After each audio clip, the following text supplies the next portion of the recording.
Halo, Assalamualaikum warahmatullahi wabarakatuh. Salam sejahtera, Om Swastiastu, Namo Buddhaya, salam kebajikan. Saya Ika Rostianti, Ketua Umum Rumah Berdaya Pengemudi Indonesia atau RBPI. Menjadi ketua umum dari satu organisasi yang isinya komunitas-komunitas yang tersebar di banyak wilayah, tentunya saya memiliki keterbatasan untuk berinteraksi dengan anggota saya. Tetapi saya berusaha mencari cara, khususnya di era digital seperti ini, ada banyak cara untuk bisa berinteraksi dan berkomunikasi dengan anggota. Seperti yang saya lakukan kali ini. Kali ini saya coba berinteraksi dengan anggota-anggota yang sudah memberikan pertanyaan di grup WhatsApp, baik grup WhatsApp RBPI wilayah maupun grup WhatsApp RBPI Indonesia. Terima kasih untuk yang sudah melayangkan pertanyaan. Saya coba menjawab satu-satu. Kalau ada yang terlewat, saya minta maaf. Semoga nanti ada kesempatan yang lebih longgar waktunya dan luas, sehingga kita bisa berdiskusi lebih dalam dan lebih detail, gitu ya. Oke, pertanyaan pertama datang dari Mas Hari Wibowo ya. Oke, untuk Hari, pertanyaannya adalah apa suka duka Ibu Ketua selama menjabat sebagai pengurus atau ketua umum organisasi pengemudi, gitu ya. Jadi sukanya, dukanya dulu deh ya. Dukanya itu banyak ya. Dukanya adalah saya itu sebetulnya aslinya saya terlahir dengan karakter yang introvert. Introvert itu adalah orang yang tertutup. Saya lebih seneng menyendiri. Dari kecil juga saya tidak punya terlalu banyak teman dekat, karena saya lebih senang menghabiskan waktu dengan mendaki gunung atau main musik sendirian gitu, nulis buku kayak gitu sebetulnya. Jadi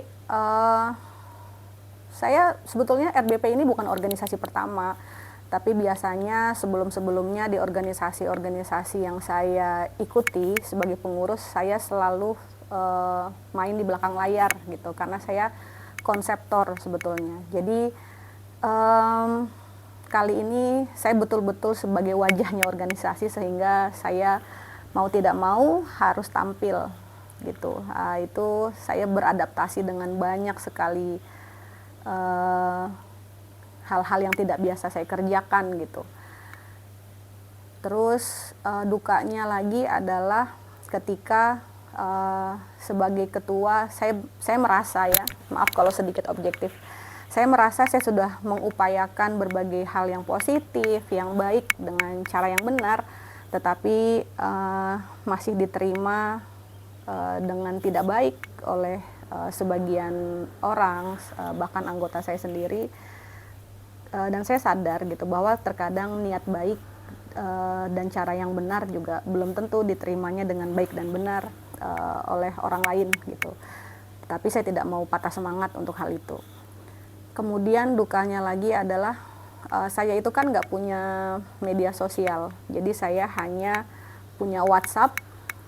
Media sosial yang lain itu kan dipegang oleh tim media ya. Tetapi ada banyak sekali teman-teman dari komunitas-komunitas di luar sana yang bukan RBPI khususnya, itu kenal juga tidak gitu. Bicara banyak dengan saya juga belum, tidak pernah diskusi berjam-jam, kita belum pernah melewati banyak waktu.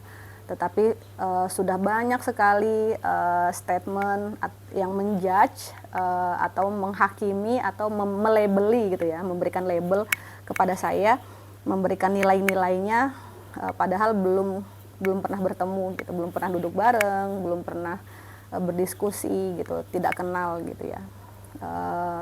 Tetapi sudah bisa memberikan saya label A, B, C gitu, yang dibilang saya memanfaatkan masa pengemudi, terus dibilang saya sombong. Mungkin kalau sombong untuk orang yang nggak kenal banget, saya memang kalau lagi diem itu mukanya judes ya. Saya juga kadang ngeliat di foto, kok saya judes sekali gitu ya. Nasib ya, jadi orang yang mukanya judes gitu. Saya kalau nggak kenal banget gitu, biasanya saya jarang menyapa juga, saya minta maaf juga. Bukan karena kenapa-kenapa, karena aslinya saya pemalu gitu ya. Saya introvert sekali. Jadi kadang kalau di tengah orang banyak, terus saya jalan, itu kadang saya lebih senang jalan menunduk gitu.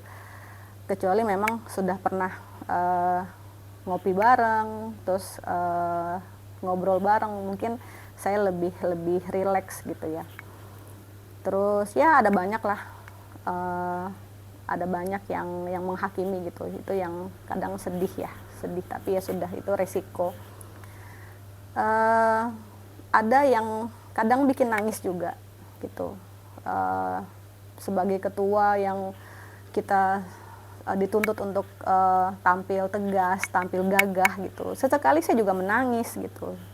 Salah satu duka yang paling menyayat hati, wah ini agak drama ya. Menyayat hati saya tentunya, walaupun saya ketua kan saya juga perempuan. Kadang ada anggota atau pengurus yang saya kok sayang sekali gitu ya. Saya percaya sekali. Saya andalkan, tiba-tiba pergi meninggalkan organisasi gitu, atau pada akhirnya berakhir dengan konflik dan perselisihan atau perseteruan. Itu pasti sebagai seorang ibu ya, saya patah hati juga gitu. Kadang sampai nangis juga gitu. Maksudnya suka bertanya, Tuhan saya salah apa gitu, apa yang kurang dari gaya kepemimpinan saya gitu. Tapi pada akhirnya saya sadar gitu ya, bahwa terkadang satu kebijakan tidak bisa memuaskan keinginan banyak orang. Jadi sebetulnya saya tipikal orang yang tidak suka konflik gitu, karena buat saya konflik itu hanya melahirkan energi negatif yang tidak perlu gitu ya. Itu dukanya sih, salah satu duka yang saya alami sepanjang saya menjadi ketua organisasi pengemudi. Belum lagi ya banyaklah permasalahan baik di internal ya kan, dengan SDM pengemudi yang beragam. Saya harus punya strategi, kadang kepusingan juga nih, strategi untuk menjalankan program kayak gini, gimana caranya biar anak-anak di bawah ini paham gitu ya. Sedangkan saya punya anak yang beragam, ada yang polos, ada yang tricky gitu. Trik itu banyak trik, ada juga yang pemalu, ada yang pendiam, ada yang diam-diam ngedumel, itu banyak juga gitu. Jadi harus cari cara terbaik, gimana caranya apa yang kita gagas sebagai program kerja dipahami dan mampu diterima oleh semua anggota. Itu duka ya. Tapi buat saya tidak ada masalah yang tidak ada solusinya. Semua harus dihadapi. Lalu sukanya banyak. Sukanya juga banyak sekali. Sebagai seorang introvert tentunya berada di tengah-tengah banyak supir yang lucu-lucu dan menggemaskan, itu sebagai satu obat penghibur juga gitu. Kalau udah ngumpul sama anak-anak itu kayak sebagian besar beban hidup, bukan beban hidup ya, itu beban pikiran. Karena saya ini orang yang pemikir sekali gitu, apa aja saya pikirin, apa aja saya rasain gitu. Jadi kalau udah ngumpul sama anak-anak itu ya ketawa-ketawa aja gitu. Jadi bikin apa ya, kadang-kadang mereka tuh celetukan itu bikin saya gitu, terus sampai bisa ngakak sendirian. Itu seru banget sih ada di tengah-tengah pengemudi. Mereka cerita banyak hal apa adanya, seada-adanya apa yang mereka alami di jalan. Dan itu keren banget. Mereka kalau ditanya pendapat itu ya ngomong seada-adanya. Lucu deh, lucu. Saya bahagia, saya bersyukur dan beruntung bisa berada di tengah-tengah anggota saya yang pengemudi yang lucu-lucu gitu ya. Itu sukanya, jadi punya banyak teman, jadi punya keluarga besar sekali gitu ya. Nah, itu luar biasa. Oke, pertanyaan berikutnya. Pertanyaan berikutnya datang dari Bang Iyu dari DPW DKI, RBPI DKI, sorry. Saya nggak tahu Bang Iyu dari komunitas mana karena tidak dicantumkan di sini. Pertanyaannya, RBPI program jangka panjangnya seperti apa dan bagaimana jika anggota mengalami sesuatu yang rumit dan susah, misalnya mengalami laka menewaskan orang. Sebetulnya sudah 2 tahun ini banyak anggota kita yang mengalami laka lantas, ditabrak maupun menabrak. Yang menabrak juga banyak yang menyebabkan korbannya meninggal dunia. Nah, apa yang kita lakukan? Kita memberikan pendampingan hukum sampai kasus selesai. Alhamdulillah semuanya sampai hari ini berakhir dengan baik, berakhir secara kekeluargaan, tetapi tetap memenuhi kaidah dan etika hukum yang berlaku gitu ya. Jadi saya rasa ini bukan perkara yang sulit karena kita sudah mengalaminya banyak sekali. Dan kita sudah memberikan pendampingan hukum sebagai salah satu program dasar dan utama dari RBPI gitu ya. Gitu ya Bang Iyu ya. Berikutnya pertanyaan dari Mohropi dari DC, komunitas DC atau driver community. Izin bertanya Bu, ada 2 pertanyaan dari Mas Muhammad Ropi. 1, sumber dana RBPI berasal dari mana? Sumber dana RBPI berasal dari uang kas pastinya. Teman-teman kan bayar uang kas di RBPI itu 1 orang per bulannya Rp2.000. Itu sumber kas yang reguler tuh, yang rutin masuk gitu ya. Lalu berikutnya kan RBPI kan rumah perisai ya, rumah perisai BPJS Ketenagakerjaan. Itu juga ada tambahan dari program BPJS Ketenagakerjaan. Semakin banyak anggota yang menjadi anggota RBPI juga jadi terbantu kasnya, walaupun boleh dibilang cukup lah ya untuk menambahkan uang kas untuk operasional organisasi. Alhamdulillah itu rezeki juga gitu. Terus sumber-sumber dana yang lain bisa dari pekerjaan yang kita ambil, misalnya RBPI bekerja sama dengan satu kementerian atau instansi dalam pengadaan armada, kontrak kerja misalnya 2 bulan, atau misalnya kita punya media, terus kerjasama dengan pemerintah provinsi atau pemerintah daerah, itu juga memberikan kontribusi untuk kas RBPI. Jadi yang pasti kalau untuk rutin sumber dananya dari kasnya teman-teman, kasnya anggota, sisanya bagaimana pengurus bisa sekreatif mungkin mendapatkan pekerjaan sehingga ada dana-dana tambahan yang masuk untuk menambah kas RBPI gitu, karena organisasi sebesar RBPI tentunya operasionalnya juga cukup besar gitu, sehingga menuntut pengurus untuk kreatif bagaimana caranya RBPI bisa mendapatkan pemasukan yang halal tentunya melalui kesepakatan kerjasama dan lain sebagainya. Yang kedua, pengurus RBPI apa ada yang jadi pejabat di BPJS? Alhamdulillah sampai hari ini nggak ada gitu, karena nggak boleh sih sebetulnya kalau ada pegawai instansi pemerintahan yang terlibat langsung dalam kepengurusan satu ormas gitu, nggak boleh ya. Oke, pertanyaan berikutnya dari Mas Susilo dari komunitas IBDI Brebes, Jawa Tengah. Assalamualaikum warahmatullahi wabarakatuh. Nama saya Susilo Wibowo dari IBDI Brebes. Saya mengikuti Ibu Ika dari DBOKC sampai sekarang menjadi RBPI. Pertanyaannya adalah 1, apa visi misi RBPI sama dengan visi misi DBOKC? Yang kedua, bagaimana cara Ibu Ika selaku Ketua Umum RBPI bisa meyakinkan kami semua supaya kami tetap menjadi anggota RBPI dan selalu mengikuti langkah Ibu Ika untuk mensejahterakan pengemudi di RBPI? Dan apakah program-program RBPI menguntungkan atau membantu buat pengemudi? Oke, pertanyaan pertama dari Mas Susilo. Visi misi RBPI, karena waktu visi misi DBOKC itu juga saya yang buat, yang pasti ini geser rumah aja, insya Allah visi misinya sama. Ketika saya juga memimpin di DBOKC sebagai ketua, saat ini insya Allah di RBPI juga demikian, untuk kesejahteraan, keamanan, kenyamanan teman-teman pengemudi melakukan pekerjaan profesinya di jalan semaksimal mungkin. Yang pasti membuat pengemudi naik kelas, adanya pemberdayaan SDM. SDM-nya ini tidak cuma hanya untuk pengemudi, tapi juga untuk keluarga pengemudinya, ada istri, anak, dan sebagainya. Gitu ya. Poin kedua, gimana sih caranya saya meyakinkan anggota untuk terus mengikuti langkah saya? saya yakin bahwa program yang saya buat, niat saya baik, insya Allah ya, doain. Terus program yang saya buat juga relate atau berhubungan dengan kesejahteraan, kenyamanan, serta keamanan yang selama ini diharapkan oleh teman-teman pengemudi. Itu yang saya yakini. Saya yakin apa yang saya kerjakan baik, dan insya Allah caranya benar. Semoga ketika saya meyakini bahwa apa yang saya kerjakan baik dan benar, itu juga bisa saya tularkan keyakinan itu kepada anggota di bawah. Tetapi saya tidak pernah memaksakan seseorang atau sekelompok orang untuk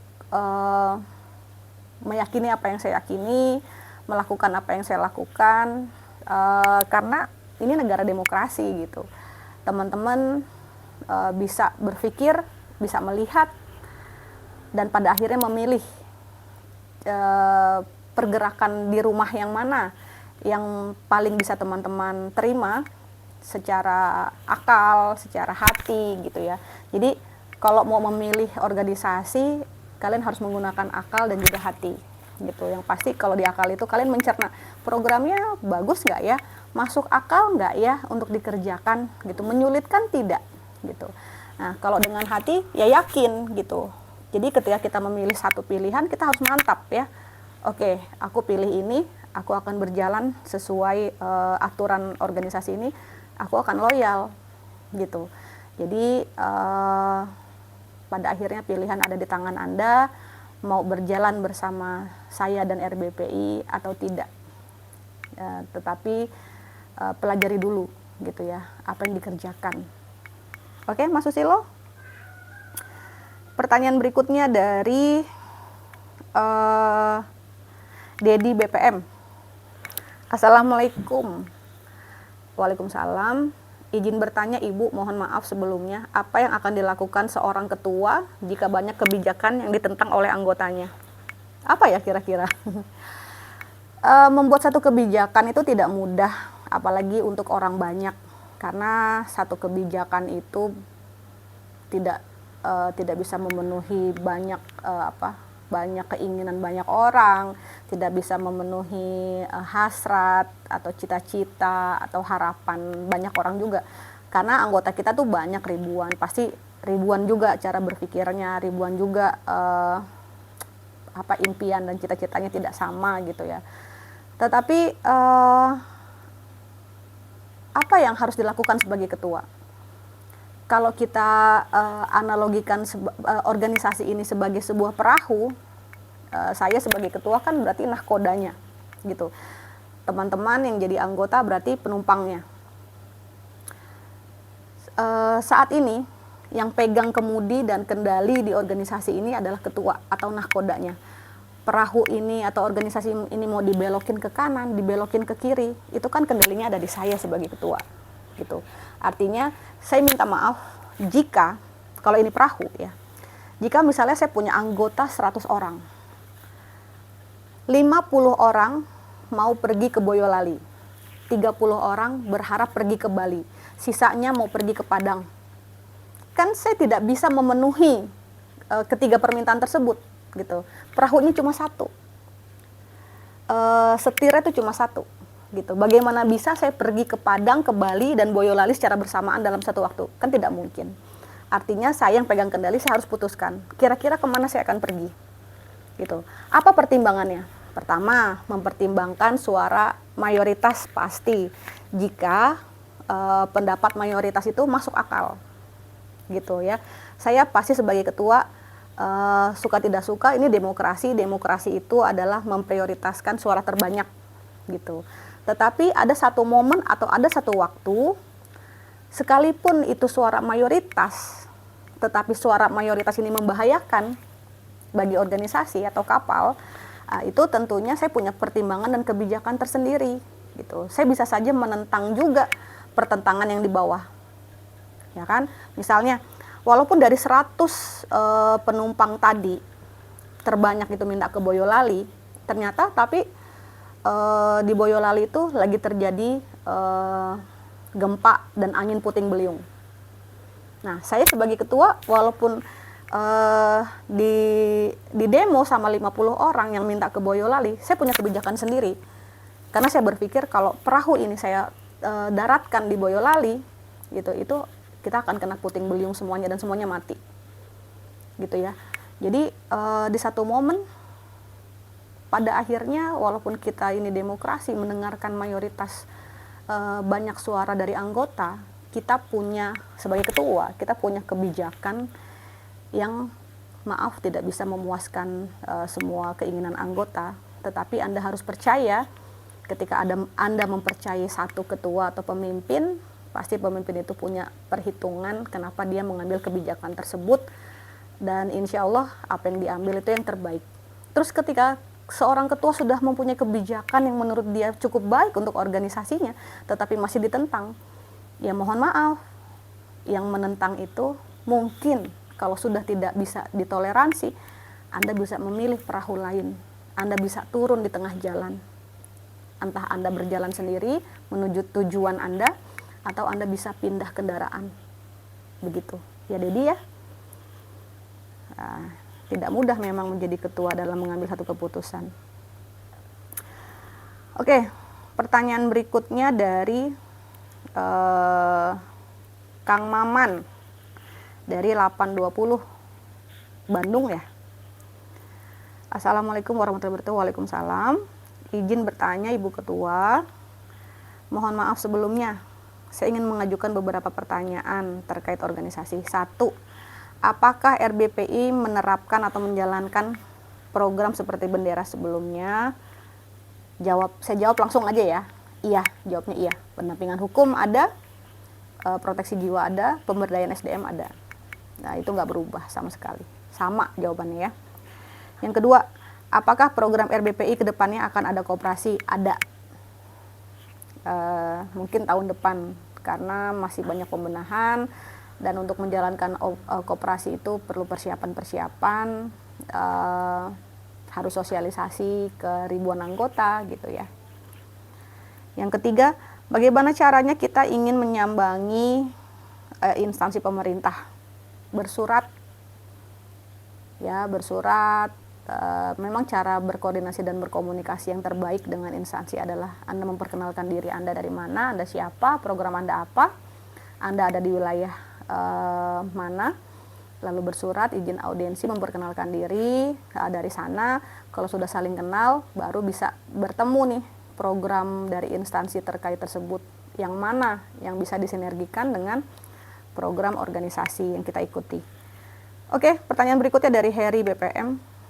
Apa yang Ibu rasakan ketika dari ribuan anggotanya laporan terkait kecelakaan? Sedih lah ya, sebagai ibu gitu. Ya perasaannya emak-emak kalau ada anaknya sakit aja, nggak usah kecelakaan, sedih. Apalagi saya pasti terbatas sekali, tidak bisa turun langsung menjenguk setiap anggota yang mengalami kemalangan atau perundungan. Yang pasti sedih sekali gitu.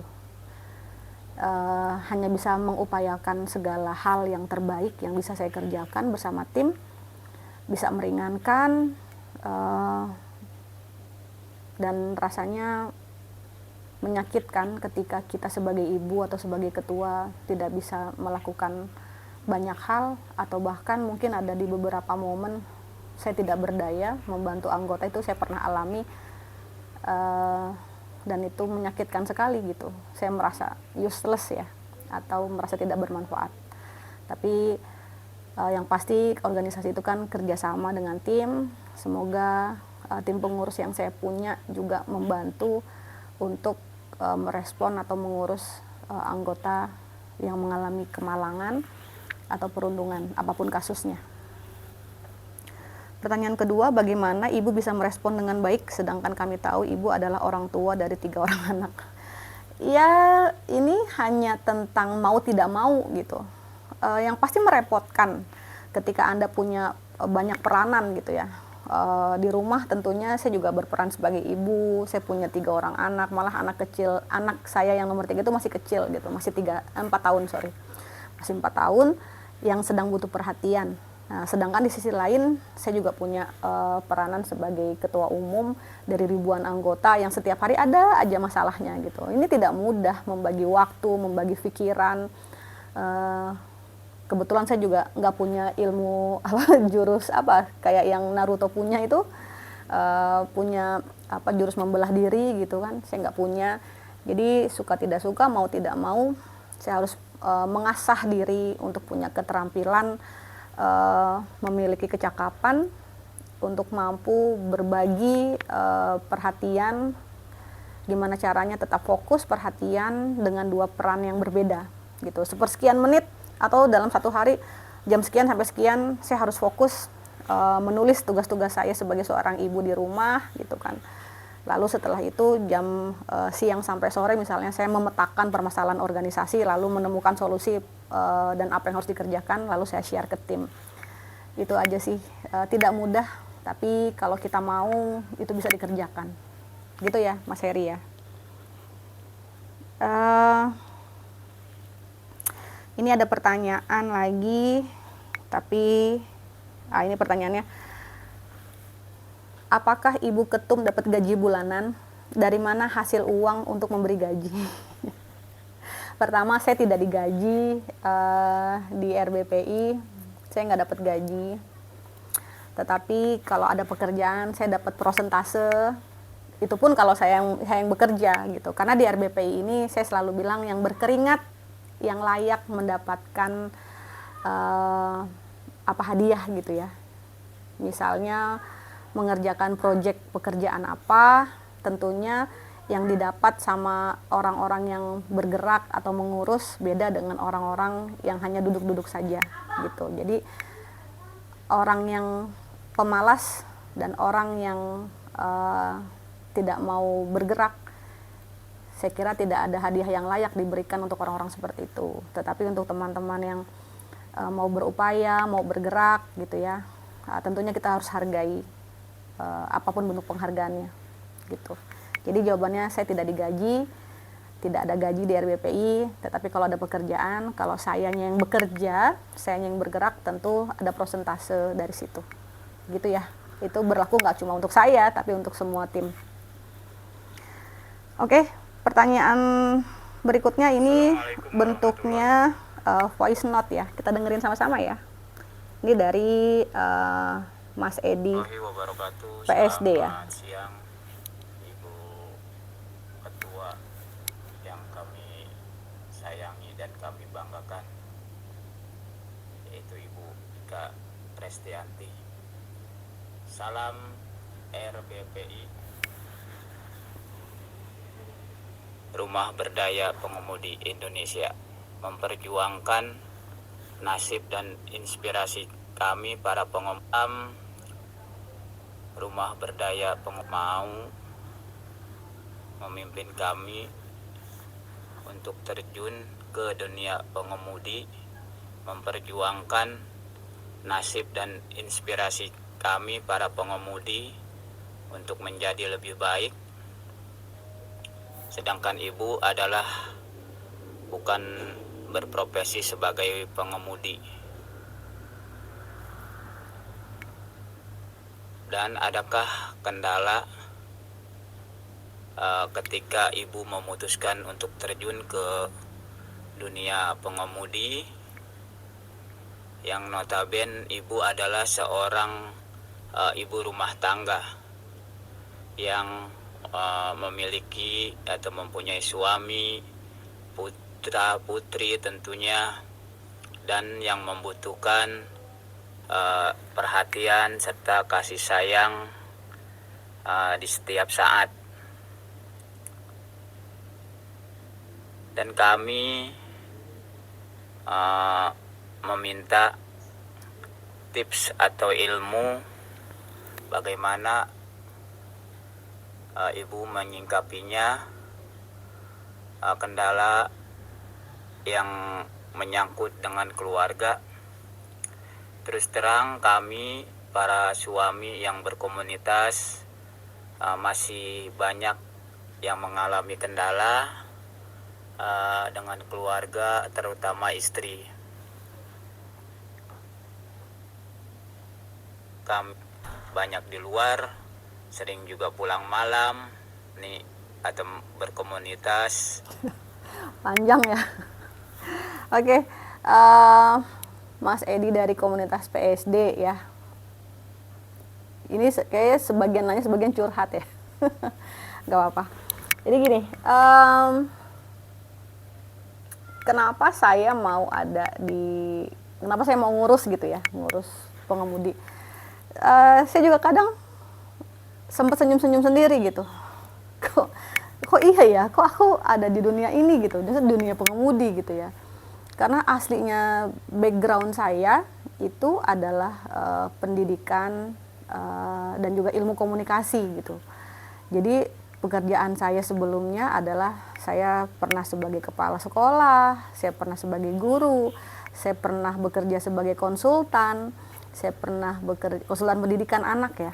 Terus saya juga pernah jadi kepala divisi program kurikulum. Terus saya juga pernah bekerja sebagai public speaker. Public speaker tuh kayak apa ya, orang yang berbicara menyampaikan banyak materi yang diminta sama audiens. Terus saya pernah juga mensosialisasikan program-program desa. Saya pernah mengurus koperasi juga gitu. Lalu saya juga tidak menyangka pada akhirnya saya melewati momen atau fase di mana saya mengurus dunia pengemudi yang saya buta banget awalnya gitu. Teman-teman mungkin juga banyak yang udah tahu dan sebagian belum tahu ya. Saya tuh nggak bisa naik sepeda gitu. Bayangkan, saya perempuan tidak bisa naik sepeda, tidak bisa bawa kendaraan. Tiba-tiba saya diposisikan menjadi ketua organisasi yang isinya sopir-sopir yang berpengalaman. Anggota saya banyak yang sudah punya sertifikat gitu ya. Unik sih pengalaman ini, sepanjang hidup saya pasti tidak saya lupakan gitu ya. Menyelami dunia yang baru, yang asing, yang pada akhirnya menuntut saya untuk belajar ada apa sih dengan dunia pengemudinya Indonesia.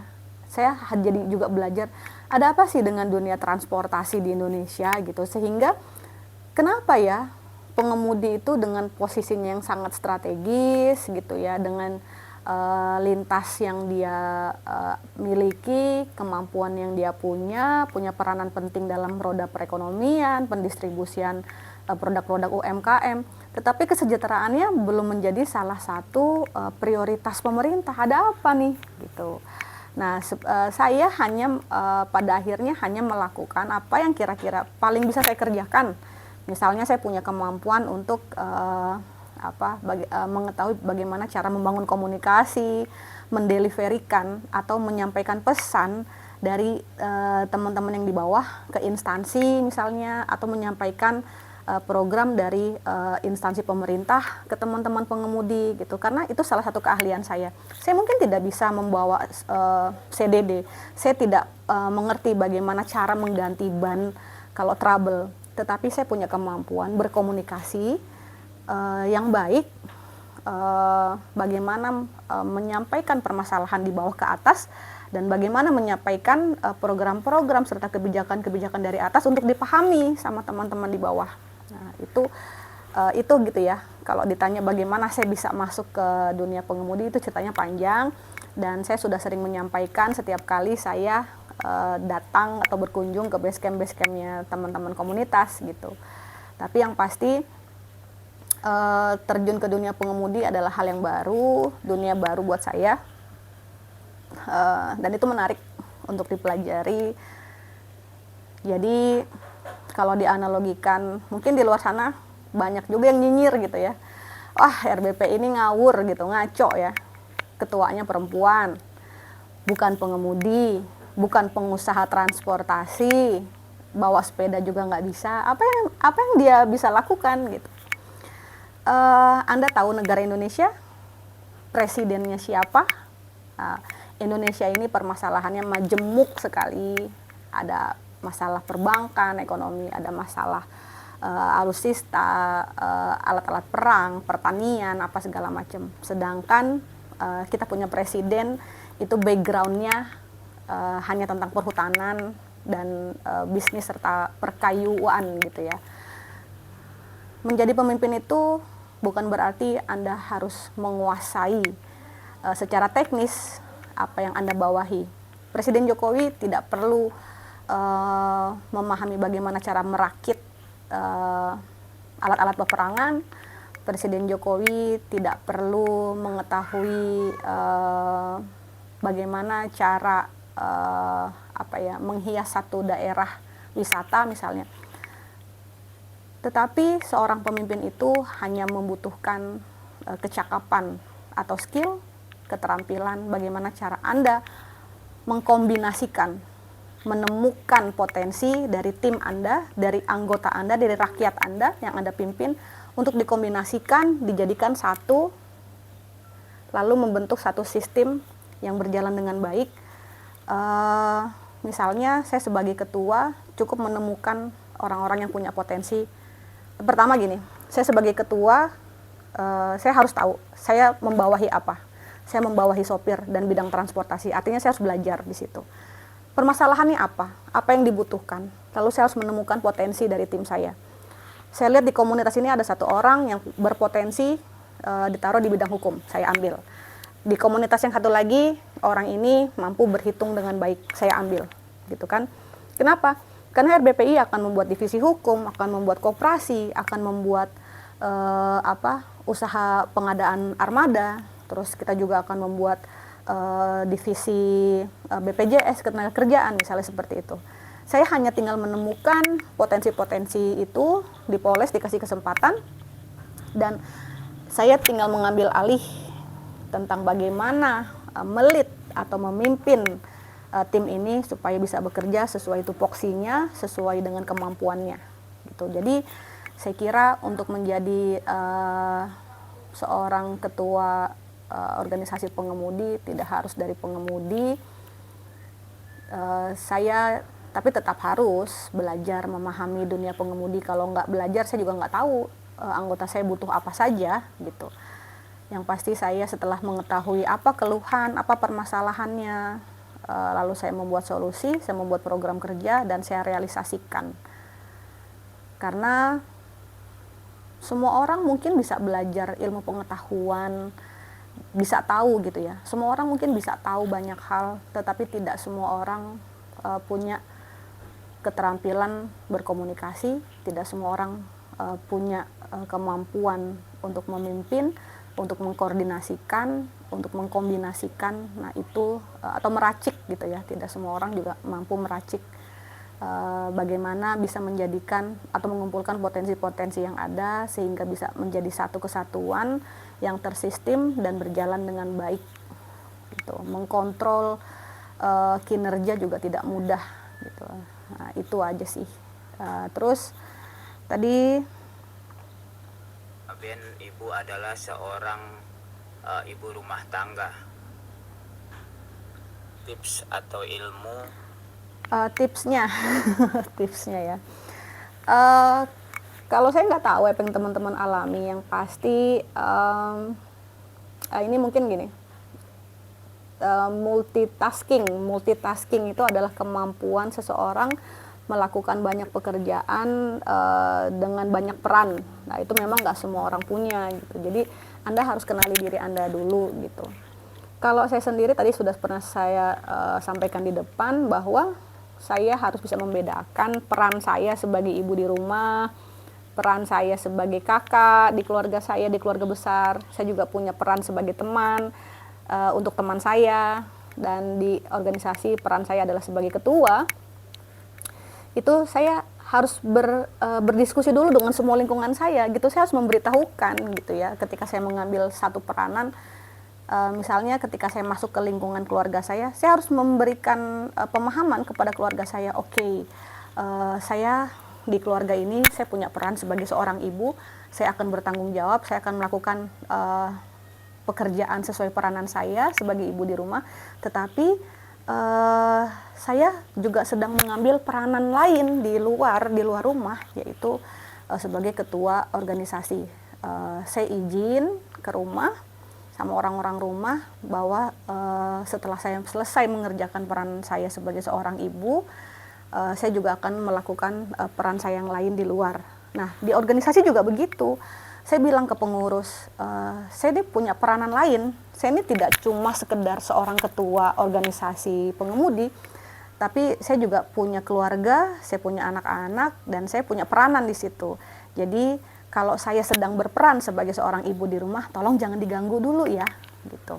Sama ketika saya sedang berperan sebagai ketua, saya kasih tahu keluarga saya, hari ini saya ada pekerjaan dengan organisasi, saya berperan sebagai ketua organisasi, tolong juga kasih saya kesempatan atau kasih saya waktu untuk melakukan peran saya dengan baik gitu. Nah, itu juga yang bisa dikerjakan sama teman-teman nih. Jadi jangan sampai ketika Anda sudah oke ngambil peranan banyak hal dalam hidup Anda, tapi peran yang satu dengan peran yang lain itu saling bentrokan. Misalnya tadi Mas Edi berperan sebagai pengurus komunitas PSD. Nah, tapi Pak Edi totalitas gitu ya, totalitas sih boleh, tapi nggak boleh jomplang gitu ya. Kita punya waktu sehari 24 jam, seminggu 7 hari. Jangan sampai peranan Mas Edi sebagai, berarti kan punya 3 peranan. Satu pengurus komunitas, satu sebagai pekerja, satu lagi sebagai ayah dan suami gitu ya. Jangan sampai ketiga peran ini saling perang gitu. Semuanya harus saling mensupport satu sama lain, dan itu nggak masalah, itu kan pilihan.